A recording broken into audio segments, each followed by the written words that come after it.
Unahin muna natin yung sarili natin mga kasipag bago yung iba o bago yung mga problema natin.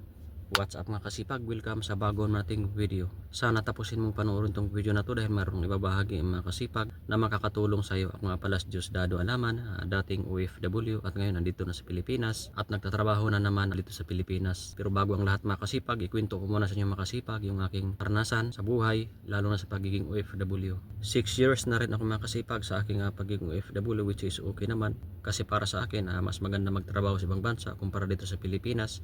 Kung marami ka ng pinagagastusan, kung hindi mo na kaya, kaysa dito sa Pilipinas. Kasi alam nyo naman dito sa Pilipinas, hindi na siya equal, hindi na siya pantay. Bilihin natin ay nagdudubli-dubli, nag-triple, napakamahal ng bilihin natin. Halos katumbas na rin ng bilihin sa US, or halos mas mahal pa rin. Yun po yung katotohanan dyan makasipag, kasi galing na ako ng US makasipag. Unahin mo muna yung sarili mo makasipag bago yung lahat makasipag. Yung ibig kong sabihin makasipag, wag mong pabayaan yung sarili mo, wag mong palipasan ng gutom. Yun yung ibig kong sabihin. Kain ka ng tamang oras. Kahit na may problema ka ng malaki, nakagaya ko makasipag, which is napakalaki ng problema ko makasipag, halos walang solusyon yung problema ko makasipag. Hindi about ito sa pera, hindi ito tungkol sa trabaho, hindi ito tungkol sa negosyo, kundi napakahirap na problema makasipag, kundi yung sakit na dumapo na naman makasipag sa aking pamilya, yung sakit makasipag. Pero buo pa rin yung loob ko makasipag at nananalig sa Panginoon na idinudulog ko sa Kanya ang lahat, idinadalangin ko sa Kanya ang lahat, sinusurinder ko sa Kanya ang lahat. Kasi hindi na natin alam yung mga ganong problema, yung about sa sakit. Kung yung may imposibleng sakit ay walang imposible sa Panginoon, naniniwala ako dahil marami talaga, napakarami talaga ng namilagruhan sa atin dito sa buong mundo mga kasipag. Lalo na nung unang panahon mga kasipag, kung nababasa ko sa Bible mga kasipag, nagmimilagro ang Panginoon noon. Napakarami niyang pinagaling, mga bulag, pipi, o napakarami pa niyang pinagaling mga kasipag, o yung umipo lang sa damit niya mga kasipag ay gumaling na makasipag. Napakaraming testimonya makasipag kung mababasa natin sa Bible, which is kahit makasalanan ako makasipag, marami akong pagkukulang sa Panginoon at sa kapwa ko, pero hindi ko kinalimutan palagi na magbasa ng Bible. Yun po yung totoo dyan makasipag. Dati akong OFW makasipag, para sa akin makasipag, mas maganda magtrabaho sa ibang bansa makasipag, which is kung may sip-sip makasipag, hindi ganong marami makasipag, hindi katulad dito sa Pilipinas. Kung mayroong mga sip-sip doon ay hindi siya masyado karamihan. Mayroong iba talaga ni halos wala. Yun po yan mga kasipag. At makakatanggap tayo doon makasipag ng sapat na sahod. Lalo na pag pinalad ka, medyo malaking sahod. Yun po yung totoo dyan makasipag. Kung tanungin makasipag, para sa akin makasipag, mas maganda pa rin magtrabaho sa ibang bansa makasipag. Lalo na sa panahon ngayon na napakataas ng bilihin natin dito sa Pilipinas. Kaya yung homesick makasipag, halos baliwala na lang yan makasipag kung nasa ibang bansa tayo. Kasi inisip natin yung sweldo at saka mabigyan ng bagay ng kinabukasan yung pamilya natin at saka makakapundar-pundar rin po yung makasipag.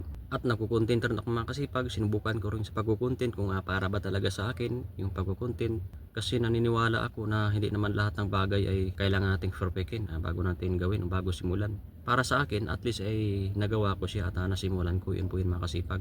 Siya nga pala makasipag, kunting support lang sa video ko makasipag. Kung nagustuhan yung aking simpleng video makasipag sa isang simpleng creator lang, pwede nyo ako i-like, comment, or i-subscribe mo na rin yung aking channel, or i-click mo na rin yung bell button below para ma-notify ka sa mga bago ko na mga video na i-upload makasipag. Noon makasipag, kung may problema ako makasipag, o lalo na yung problema na sobrang laki, halos talaga kahit sa pagkain di ako halos makakain. Paulit-ulit na lang yung ganong problema makasipag, paulit-ulit na lang yung ganong sistema. Pero nare-realize ko makasipag na laban tayo sa buhay. Yun po yung makasipag, kasi walang nangyayari talaga kung seryosohin natin yung problema natin. Kaya yun yung ginagawa ko makasipag. Kaya chill ka lang, kahit anong laki ng problema mo, chill ka lang, huwag mainit ang ulo, para makakapag-isip tayo ng maayos. Yun po yun makasipag.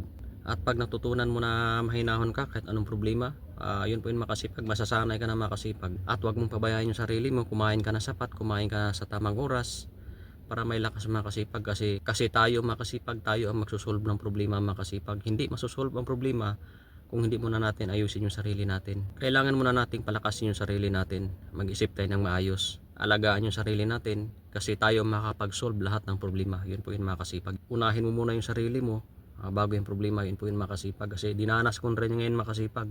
Inuuna ko talaga yung sarili ko kumain, kahit anong laki ng problema, halos walang solusyon, pero nanatili pa rin akong mahinahon makasipag para mapag-isip ng maayos. Yun po yung makasipag.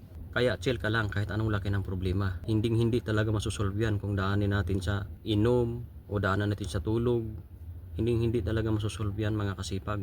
Para sa akin, kahit mahirap na solusyonan, wala na tayong magagawa Nandyan na yung mga kasipag anong magagawa natin kundi relax lang, chill lang at mag-isip tayo mga kasipag kung anong solusyon mga kasipag. At huwag nating dibdibin masyado kasi yan yung nakaka-frustrate mga kasipag. Maraming nagbibigti dyan, maraming nagpapakamatay dyan dahil sa problema. Yun po yun mga kasipag. Kaya para sa akin mga kasipag, huwag nating seryosohin ng problema kahit ano pa yan, gaano kalaki, kahit malabo solusyonan, kundi seryosohin natin makasipag yung solusyon. Doon tayo sa solusyon makasipag at palagi tayong magdasal sa Panginoon makasipag.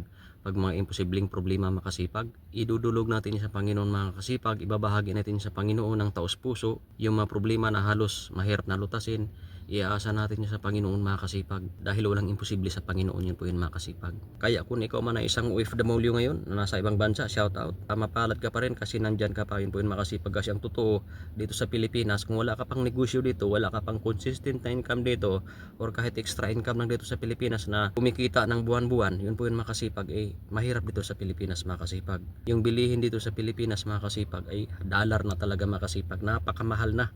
Halos nagmahal pa sa US yung bilihin natin dito, which is totoo naman talaga yan. Yun po yung totoo dyan makasipag. Kaya kung nandyan ka pa sa ibang bansa, shout out sa iyo. Kung may problema ka, kung napanood mo yung video na ito makasipag, chill ka lang, relax ka lang, mag-focus ka sa solution, wag sa problema. Yun po yung makasipag yung binahagi ko makasipag. Kaya ako binahagi itong video na ito makasipag dahil ang kalaban natin dito makasipag ay yung pagka-frustrate, pinabayaan na natin yung sarili natin, mag-iinom na lang palagi, magsisigarilyo lang palagi, which is sa akin makasipag ay hindi yan pwede makasipag dahil yung sarili natin at kinabukasan natin ay unti-unti natin pinapatay. Yun po yun makasipag. Kaya kung may problema tayo, chill lang, mahinahon tayo kasi normal lang talaga naman yan yung problema. Lahat naman tayo dito sa mundo ay may kanya-kanyang problema. Yun po yun makasipag.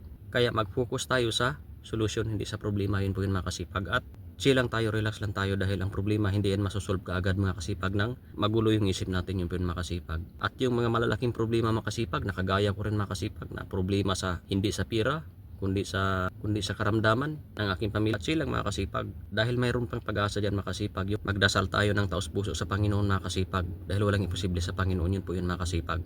Okay makasipag, maraming salamat sa panonood ng aking vlog. Samahan nyo pa ako sa aking masunod na video. Huwag kang mag-alala makasipag kung may problema ka man ngayon na hindi masolve-solve. I-relax mo lang yung isip mo makasipag. Chill ka lang dyan. At tanggapin mo na lahat tayo dito sa mundo ay may problema. At mag-focus sa solution mo sa problema makasipag. Kung talagang mahirap na problema na yan makasipag, imposible na problema na yan, nakagaya ko na halos wala na solusyon, chill ka pa rin makasipag, relax ka lang dahil alam ng Panginoon yan makasipag. Hinihintay lang tayo na lumapit sa Kanya makasipag dahil walang imposible sa Panginoon. Yun po yung makasipag. Siya nga pala makasipag, mayroon tayong group dito makasipag sa OFW Kasipag Group na welcome lahat mag-join makasipag sa ating group. Kung ikaw man ay isang OFW o dating OFW, pwede mo ilapag yung experience dito makasipag, yung karanasan para kapupulutan din ng aral ng iba o ng karamihan makasipag. Dahil ang grupo nito ay samahan ng mga OFW, lahat ng mga OFW ex abroad. At ang bottom line ng grupo natin makasipag ay diskarte makasipag or kanya-kanyang diskarte natin sa buhay, paano tayo mag-success. Ibig kong sabihin makasipag or negosyo yan, yun po yun makasipag. Kanya-kanya tayo ng figure out, yun po yun makasipag. At pwede natin ibahagi dito sa group natin. Okay makasipag, kung nagustuhan mo yung aking totoong video makasipag, pwede mo ako i-like, comment, and share, subscribe sa my YouTube channel. I-click mo na rin yung bell button below para ma-notify ka sa mga bago ko naman ng video na i-upload. Yun po yun makasipag. Okay makasipag, tapusin na natin yung video makasipag. May kasabihan na sa Diyos ang awa, nasa tao ang gawa. Okay makasipag, hanggang sa muli!